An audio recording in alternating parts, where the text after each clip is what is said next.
At this moment in time, there are two taboos in the Irish mainstream media. And indeed, it's very healthy and encouraging to see the extent to which the mainstream media is leeching support. That is because, hitherto, Ireland's mainstream media was a very unified and centralised bloc. It focused mainly on RTE and the Irish Times.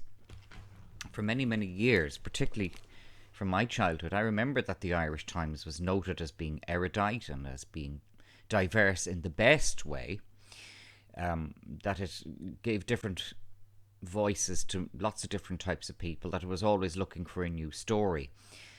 That has changed recently, and most noticeably in the past 3 years, although it probably was taking shape before then. The first taboo, though, is that the coronavirus is in fact a scam. And what proved that was the recent dinner in the Station House Hotel in Connemara, in Clifton and Connemara in Galway, in which 81 or 82 politicians and a judge and other people had a dinner for the Oireachtas Golf Society. Why a judge would be a member of the Oireachtas Golf Society is actually beyond me, because I thought there was a separation of powers. It's not a judicial golf society, it's an Oireachtas Golf Society. A judge is constitutionally prevented from being associated with the Oireachtas, so that's questionable in its own right.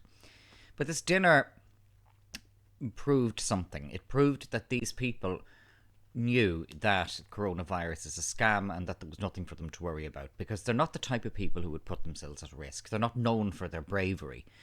So the fact that they did not socially distance or wear masks or do any of the other things that they have so shrilly and so stridently insisted the ordinary working people of Ireland do speaks for itself. No mainstream media has said this. It is not being tolerated in the mainstream media that this action on the part of these 81 or 82 golfers is an acid test proof that COVID-19 is a scam. That is not being said. And although the mainstream media cannot avoid what happened, although they're doing their best, they will not allow the word scam or the word fake or the word phony to arise in the conversation in relation to COVID-19. This is how the mainstream media brainwashes and influences that amorphous group of Middle Ireland, the normies and the people who aren't watching what's going on. This is why the mainstream media is so culpable. I was very sceptical about those who criticised mainstream media until last year, 2019, when I saw how RTE told lies about the response of Leo Varadkar to his having smeared 4 whistleblowing doctors in Waterford. I've mentioned that before.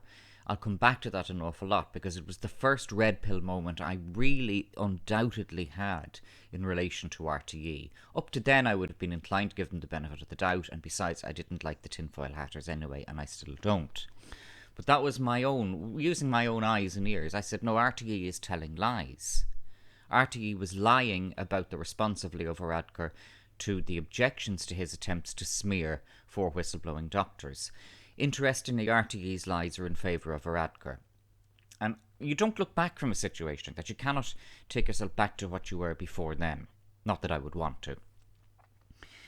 That was when I realised the mainstream media was corrupt. So the fact that they're telling lies now by omission and deflection in relation to the COVID-19 scam doesn't surprise me after last year. That's the first taboo in the mainstream media. The second taboo is the general concept of psychopathology and the fact that specifically Leo Varadkar is a psychopath. Leo Varadkar became Taoiseach. He was handed it on a very slim vote by the Fine Gael Parliamentary Party against the wishes of the majority of the Fine Gael Party. The Grassroots Party did not support Varadkar.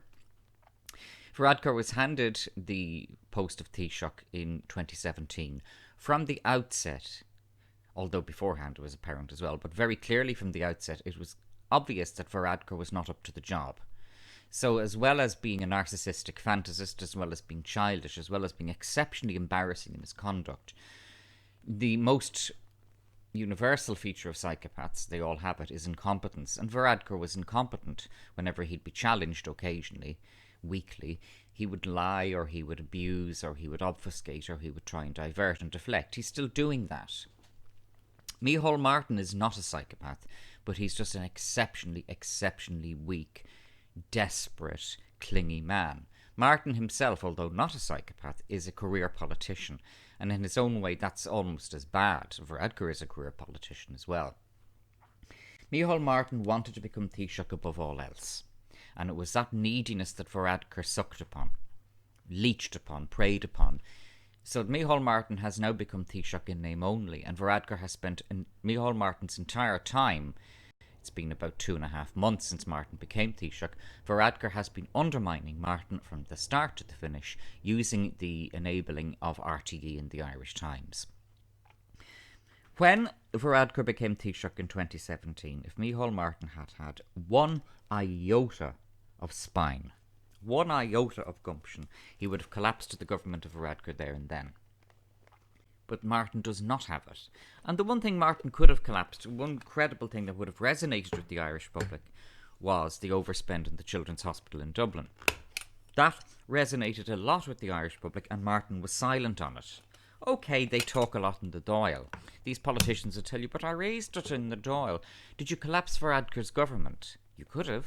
You could have gone to a general election and could have used the Children's Hospital as a central plank. You probably would have got a majority. People didn't like Varadkar. Despite all the wankology going on RTE and the Irish Times, people did not like Varadkar. And people don't like a psychopath. They may well not have analysed it, but they don't like a psychopath. What is emerging, reluctantly and with a lot of fighting on our part, but we're getting it out there, is the existence of psychopaths and the prevalence of psychopathology in so much of what goes on in our daily lives. The decision makers in our society, both at national and international, European Union level, World Health Organization, UN, those organizations are infested with psychopaths. And the reason for that is that psychopaths crave power. They don't crave decision-making control or responsibility. They crave the attention and adulation that comes with power. This was most crassly evident with Varadkar, who never walks past a microphone or a TV camera. But he was only the most primitive in a very large bunch of psychopaths like Justin Trudeau. And it is interesting to see a photograph of when Varadkar was so pathetically trying to ingratiate himself with Trudeau with that appalling socks gesture. Trudeau is laughing, but he is not laughing with Varadkar. He is laughing at him. Trudeau has the demeanour in that photograph of a schoolyard bully who sees a sadder kid in the schoolyard trying to suck up to the bully. And it's fascinating to look at the look in Trudeau's eyes as he just looks at Varadkar and says, no, who is this gimp? Who is this misfit here? So our mainstream media will not mention the word psychopath. It will not mention the fact that COVID-19 is a scam. And in Ireland, it will not mention the fact that Leo Varadkar is a psychopath. John Carpenter had a film in 1988 called They Live. It's by no means a perfect film. It's very much a B movie, but it has certain interesting points that can be considered. They Live is a metaphor for how psychopaths have taken control of Western society, and I suppose other societies in the world as well. And the main character, he never gets a name. He's a drifter. They call him Nada, but he's never actually named in it. The main character, by accident, acquires a pair of sunglasses which allow him to see the truth of his society, how his society is manipulated and how the mainstream media is telling lies all the time.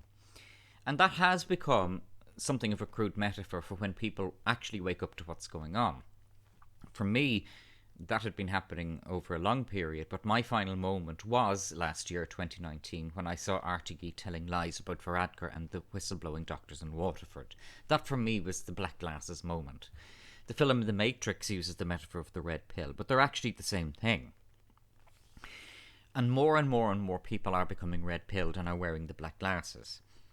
But it wouldn't have to be this way if we had a mainstream media who did not continually tell us lies. Thomas Sheridan was not the first person to invent the term gaslighting, and he was certainly not the first person to talk about psychopaths. But he was the first author that I personally read who went into any substantial detail about psychopathology. And I found his book is well written and easy to read and colloquial and relatable.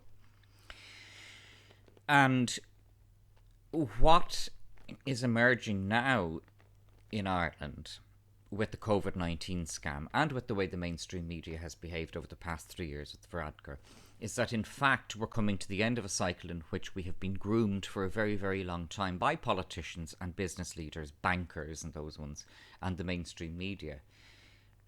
Thomas describes how psychopathic relationships start with initial sussing out of the victim and then grooming and love bombing, and how it then eventually ends abusively. And this is what we're seeing now in Ireland today.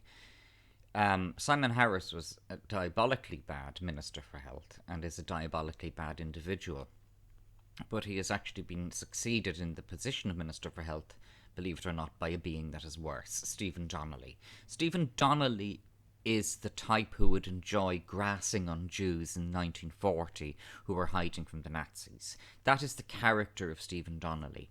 And what we're seeing now, and we saw it with Bill Gates and his wife Melinda Gates in that excellently edited video by Dave Cullen, we're seeing Jupiter's Delight. We're seeing these beings, these gowls, slavering and salivating at what they're doing to the people of this country.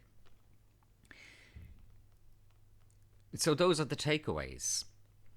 That our mainstream media will still refuse to use the term psychopath. You will not see it in mainstream media. You will not see it generally, or if they do, they certainly will not allow it to be connected in reference to the people who are making decisions. That's the first taboo. And the second taboo is, of course, that the golfer's dinner proves that COVID-19 is and always was a scam.